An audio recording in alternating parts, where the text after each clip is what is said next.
Hello, welcome to this webinar about easing into your Master of Project Management with Sturt University. Just some housekeeping before we start. If you have any questions, you use the QA box. We won't stop and take verbal questions, if that's okay. We would normally if this was a webinar of one of our classes, but it's much easier with these. We find that people just type in the questions. And we've got a bit of an incentive there for you to type in the questions, as the most interesting question during the webinar will win a pack of Sturt University's famous wines. They're world famous for their study of viticulture and the School of Wine Science. Absolutely lovely drop. So Holly, who will be answering your question, will make the decision. She does take bribes, but no, we won't be doing that. So the most interesting question on the way through. So you've got something burning particularly, or you don't understand something I'm covering, just type it in there. We'll leave the session open at the end in case you've got any other questions. And if you want to go back over anything, or please feel welcome to forward it on to someone else who might be interested. We'll send you an email recording of today's presentation. Holly, when would that go out? Tomorrow morning. Tomorrow morning, okay, that will come out.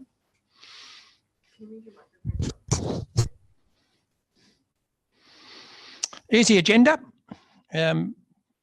This is one of the second time we've run this, a special intake for people transitioning back into study. So you may not have been at uni for many, many years. You may have started a degree and not finished it. Lots of people in that situation, especially in the IT industry.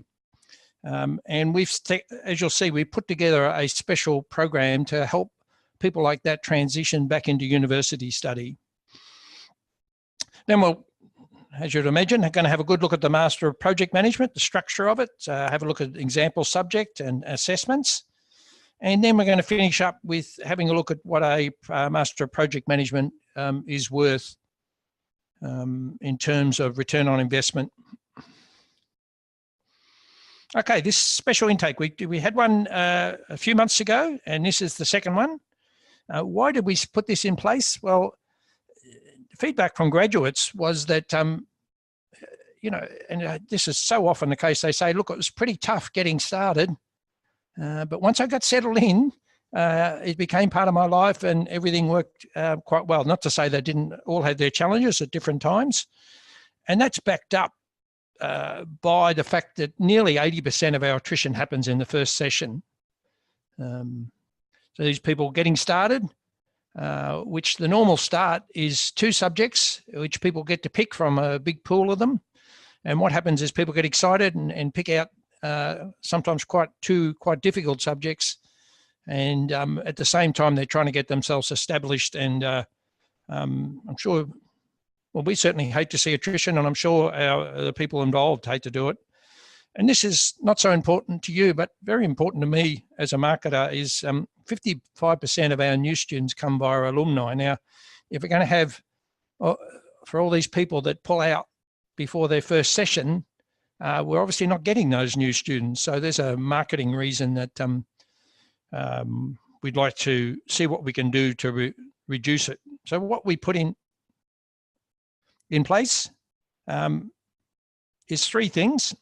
Firstly, in the next intake, which is middle of August, near the end of August, coming up soon, everyone starts with a single foundation level subject. In this case, for the Master Project, it would be the project lifecycle subject. So that's a foundation level subject. And you might be sitting there saying, oh, I've got plenty of experience. I'd still suggest you have a look at this anyway, even if you haven't, because it takes the pressure off you in terms of your study, getting yourself established. As I said, this is the hard part. The most difficult subject you'll ever do is your first one. So if the content is not going to worry you too much, that will make it that much easier. And secondly, well, why not start with a distinction or high distinction if you've got lots of experience? So starting with a single subject, again, will help you do that rather than the recommended load of 2 subjects. And then we've got Neil McCosh. There's a picture of Neil there. He lives up in the hinterland up above Coffs Harbour. So if you enroll, you'll definitely get to talk to Neil. You can ask him about the beautiful, extend your picture of the beautiful environment he works in. But Neil's job, which he absolutely loves, is to help new students, particularly in the first 4 to 6 weeks of their first session.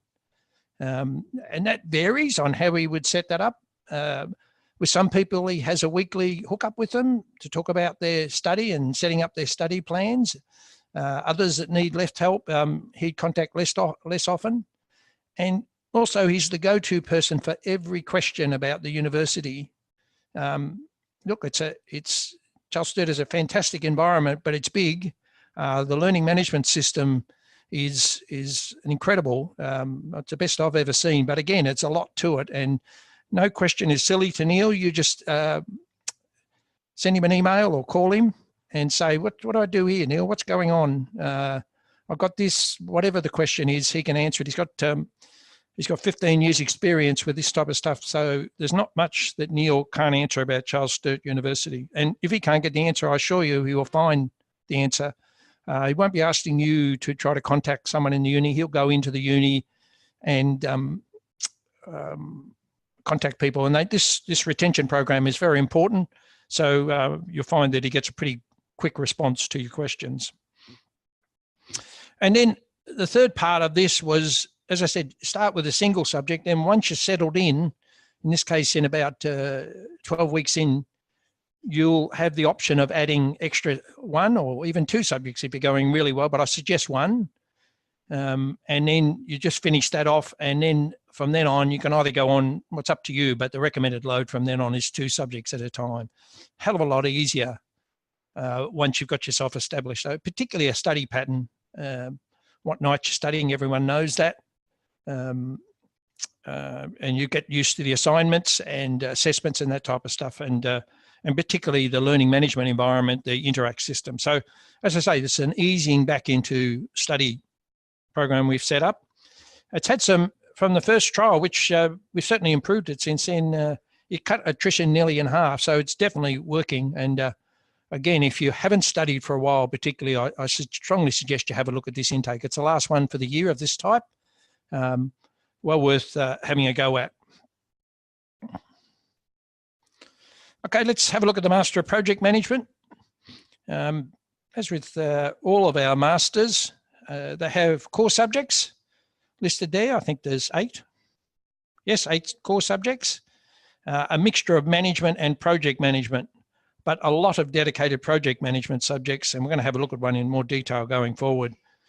Project life cycle, project management leadership. Wherever possible, they are based around industry certification from people like the Project Management Institute. The one we'll look at is a Prince 2. It's based on the Prince 2 certification. So we do 2 things in those subjects. We help you prepare for the certification. And then, as you'll see in the assessment, we take you quite a bit further than the assessment. Because we're postgraduate study and we take you quite a bit, there's a lot more applied learning going on. Obviously, if you've got those, well, not obviously, only uni I know that does it. If you've got those certifications, you would be up for credit for those subjects. So if you're sitting there with a number of project management certifications, I think you'll find we've got credit for most of the mainstream ones, and I'll cover later in how you get that confirmed. You can claim credit before you start, after you start, right up to graduation. Then we've got Group A electives, which are academic subjects. Management of change, 540 is such a critical thing for a project manager. It's a fantastic subject. Marketing, hey, I'm a marketer. I think project managers should do more marketing, getting people excited about their project and getting them on board with the changes that are coming. And you just use standard marketing type of techniques for that would make a huge difference. With my experience with project managers, I worked in Telstra for a number of years and used to be on an executive committee that oversaw new IT projects in Telstra. So it had a lot to do with project managers. And then Group B, which we call the industry subjects. These are normally the certification-based subjects. You've got things like Agile. What a hot topic that is. Everyone talking about it. Program portfolio management, that's based on the PMI industry certification in that. They've got a dedicated industry cert in that.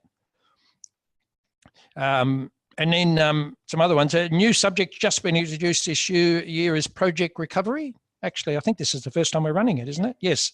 So it'll be available, not for your first intake, but it'll be available later this year for the session that starts in October, November. Yep. Anyway, you'll be able to pick that subject up. It looks like a fantastic. We ran a bit of a short course on it, and there was a good response to that. So interesting subject. Oops, I hit one too many. I want to hit several. I said we'd have a look at an example subject. The subject you'd start with in the next intake is one of these foundation subject called the project lifestyle, subject code MGI 512. It's based on the Prince 2 certification, very popular, particularly in government, defence, and the UK, came out of the UK. That and PMP, which is another subject we've got, the Project Management Institute, are the two huge certifications in project management. Look, if you haven't got them, you should think about getting them. A fantastic thing to have on your resume and as a project manager as well. So, so we do two things in the subject. We prepare you for this certification. We don't make you sit it as part of it. That's up to you. You can go off and sit the certification. So the first part of the subject is a lot to do with the Prince 2, learning about Prince 2, and we've even got a multiple choice exam similar to the Prince 2 exam to practice with. And then the second half, we really get into the applied part of it. Pretty hard to test things like, you know, can you write a business case for a successful project implementation in a multi-choice exam, which all the industry certification ones are, but we can, and we do. So those objectives there are from the second half of the subject. We roll into things like being able to critically analyze business processes using best practice from Prince 2. Very, very applied stuff. We use a combination of case studies, or if you've got, you want to apply it to your own environment, there's options to do that on the way through as well.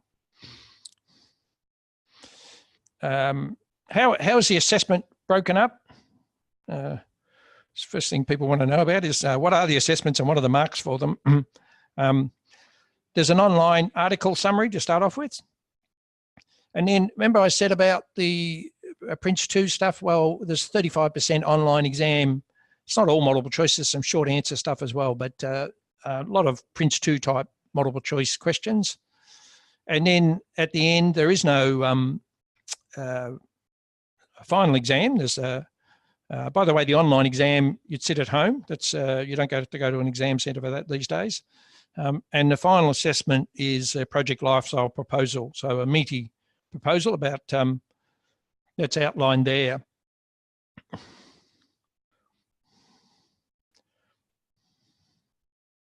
You know, as I say, very difficult. You can't really assess that in a multi-choice, but the uni can, and we do, and hence the applied part of the masters. Study load. Well, firstly, it depends on your experience level. Obviously, Prince 2, if you had a bit to do with Prince 2, and anyone who's been in project management for any length of time will have, so you will know quite a bit of what's in this subject, which takes a fair bit of study pressure off you. But the university requires me to tell you 6 to 12 hours per subject per week. That's for a postgraduate study. That's on the high side in my experience from talking to graduates. They all come with some level of experience, which cuts down on it. 6 to 8 is probably more regular. But again, it would depend on what you're aiming for. If you're aiming for distinction, high distinction, you probably need to be talking 10 to 12 hours, even if you are experienced. So that would be up to you. But it is definitely okay to drop back to a subject. Everyone does it. The recommended duration for the masters is 2 years for part-time, or most people take 2.5. I've had people finish in a year though, especially when they get credit. So we're very flexible on this. You just send an email saying, look, it's all getting a bit much, I need to take leave. The only criteria there is you need to do that before census date. Now, census date is a university term 4 weeks into the study session. Most of the study sessions are 12 to 13 weeks. So 4 weeks in, you pull out and then you can come back later on and do the subject without having to pay for it. If you leave it after that, you've got to continue with the subject. How much does it cost? $32.50 per subject. That becomes due at the beginning of each study session. If you're working in project management, it should be tax deductible. You may have your tax agents tell you otherwise, but they get confused with undergraduate HECS, what's called HECS assisted. They are not tax deductible, but this is. It's a full fee program, providing it's relevant to your work. It is definitely tax deductible. So go back to your tax agent and just advise them on that. So you're doing one subject, you'll be up for $32.50. It includes everything you need. And as I mentioned, remember census though, when you're thinking about it, you can pull out up to 4 weeks in. So again, if you're sitting there and you're uncertain about this, yeah, have a look at the next intake. And then you've still got up to census. You're only doing a single subject to pull out if it's not working for you. And as I said, Neil will be there talking to you about it. I can assure you, he won't try to keep you in if you shouldn't stay in. If it's getting a bit much, he may suggest some additional study or start trying again a bit later on. Virtually everyone, Australian citizens use fee help. You'd be pretty silly not to pay for there. So it's a government study loan, interest-free. It covers all your fees, so that full amount. And the way it works is when you apply, they'll ask you, when you get an offer to start, when you're enrolled, they'll ask you how you want to pay for it. And if you tick the fee help area, the government will pay the uni on your behalf. That's the good news. But the bad news is you have to pay it back. And it comes out of your wages. But again, if you're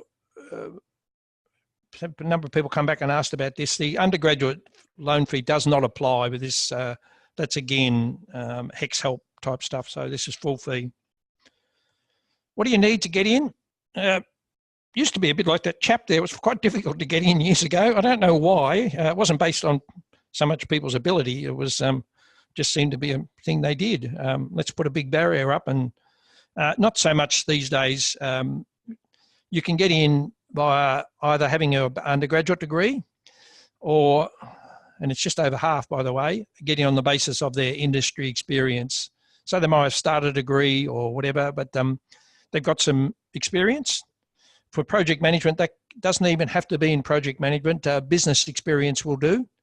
All I'd say there is you definitely need to work your way through the foundation subjects to start off with, and be aware it'll be a bit more work for you.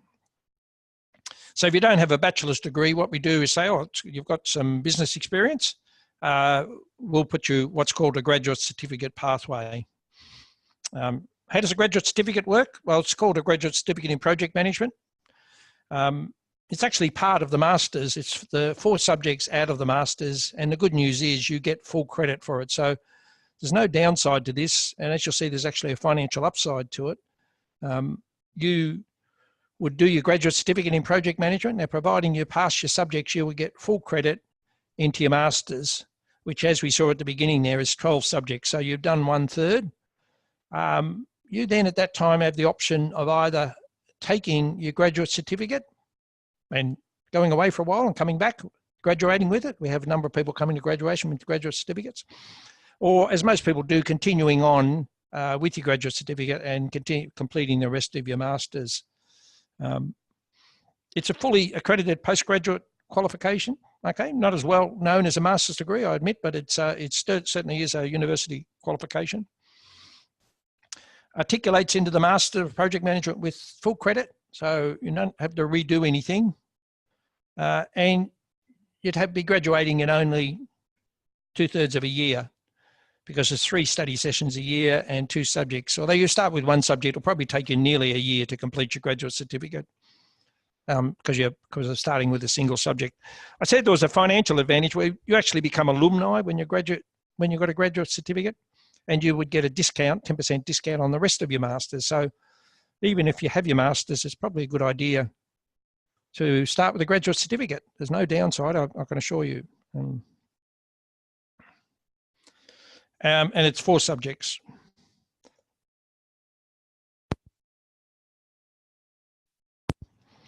I mentioned before, credit.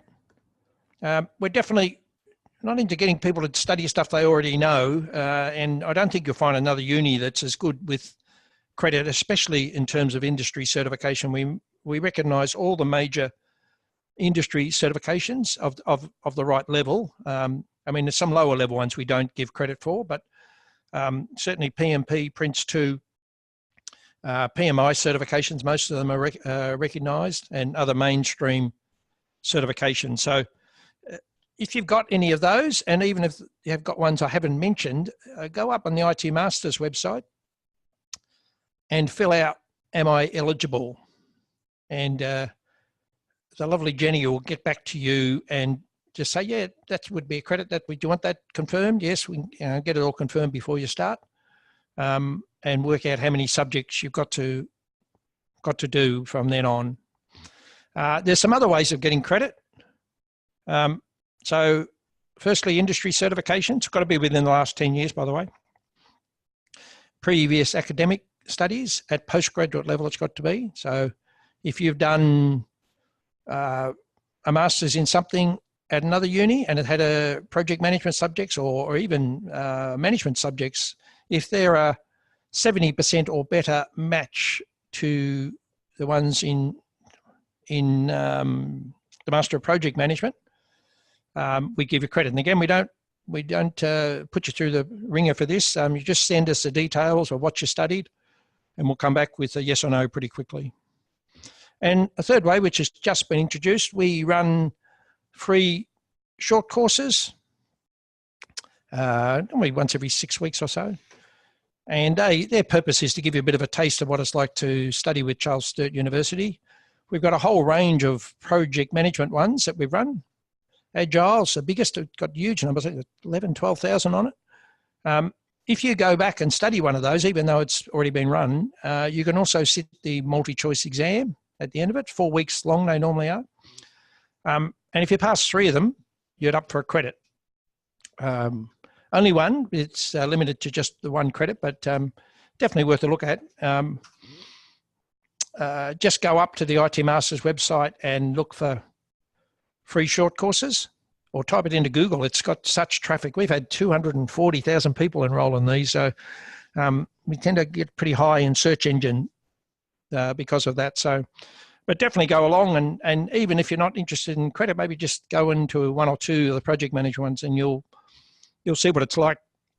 One of our lecturers who delivers the subjects will be delivering it. You get to hear what they're like, whether they know their stuff or not.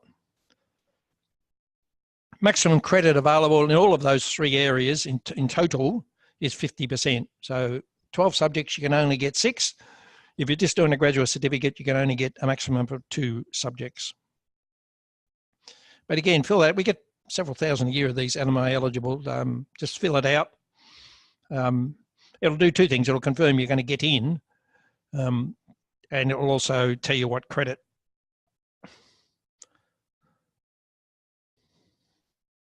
Okay, it's an interesting one. Return on investment from a uni degree. I often get asked this. We used to, especially when we used to run the face-to-face ones.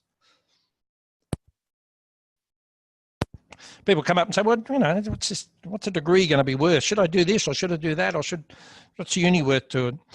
And I searched around, and I think I've come up with something that's pretty clear cut. What I did was we went to the census data, the last census being 2016, bit of a schmozzle, but as we remember, with online access. And what you have to do is put in your census data is what your work, what your job is, how much you earn, and what your level of qualification is.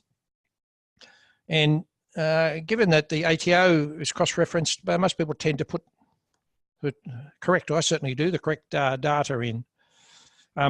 So for the IT industry, there's the major categories, and IT project managers. By the way, this is the Master of Project Management is focused on IT, but we get lots of project managers from outside of IT and seems to work fine for them. A number of the case studies are IT, but you've got options of doing others as well. So it's fine if you're not interested in IT, but IT is the biggest area and got a big skill shortage in project management. So ongoing skill shortage. So anyway, we can see there some interesting things.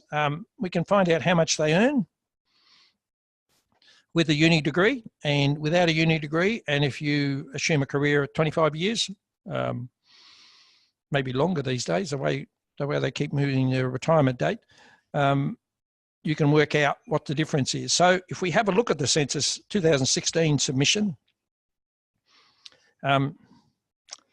if you scroll down there, you'll see project managers, and not surprisingly, they earn just under IT managers, the second highest earning. A lot of project managers would tell you they should be the highest, but then we've got people like CIOs earning very big money in there. So, but it's still very good wage, average wage. It's a great industry to be in. Lots of demand. People ask me about careers, and I say, if you can stand the stress, you'll never be able to work in project management, assuming you're good at it. But it's you do earn your money in it. So the ones with a no uni quality get that amount. Those with a uni qual, whether it be a grad cert or degree, master's degree, earn that amount. And if you multiply by 25, you end up with nearly 250,000, which would say this is a pretty good return on investment. One of the better returns, like that and buying your first house, it would rank after that. So interesting question here is why? Why do they earn more? Most people in university would tell you it's because of what they learned. They've learned all this wonderful stuff during their masters, and they do, and you will. But I think that's only one of the factors. There's another one definitely comes into play here, and I was affected by it when I was in Telstra. I went for a couple of executive roles and was not even shortlisted, even though I felt I was perfect for the role.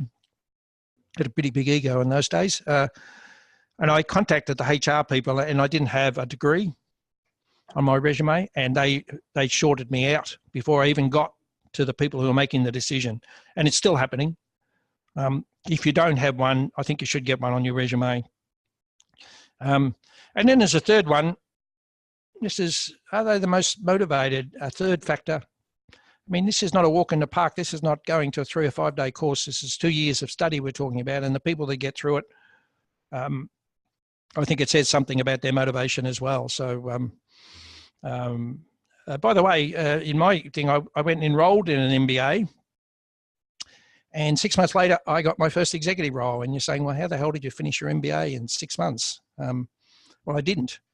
I'd only done 2 subjects at the time, and I put in on my resume in progress, and it was fantastic.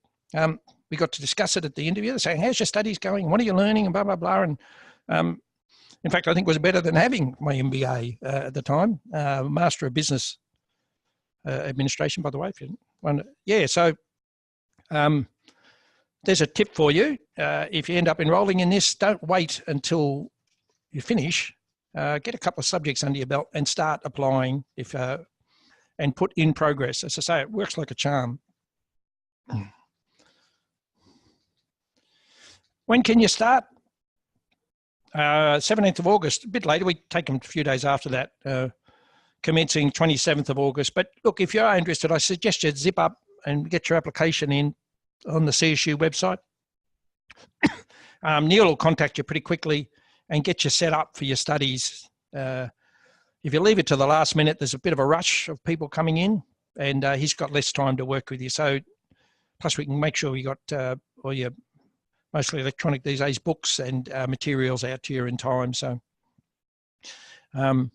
if that doesn't work for you, we've got our normal type intake, 2nd of November. So these are the standard one where people started with 2 subjects, and there's a range to pick from. But again, if you haven't studied for a while, I'll definitely have a look at the next intake. Well worth it. And just a final word, lots of unis with Master of Project Management. What's unique about ours? Well, the level of alignment with industry certifications, I don't think you'll find any other unis that have got this type of alignment, and the number of dedicated project management subjects in your Master of Project Management.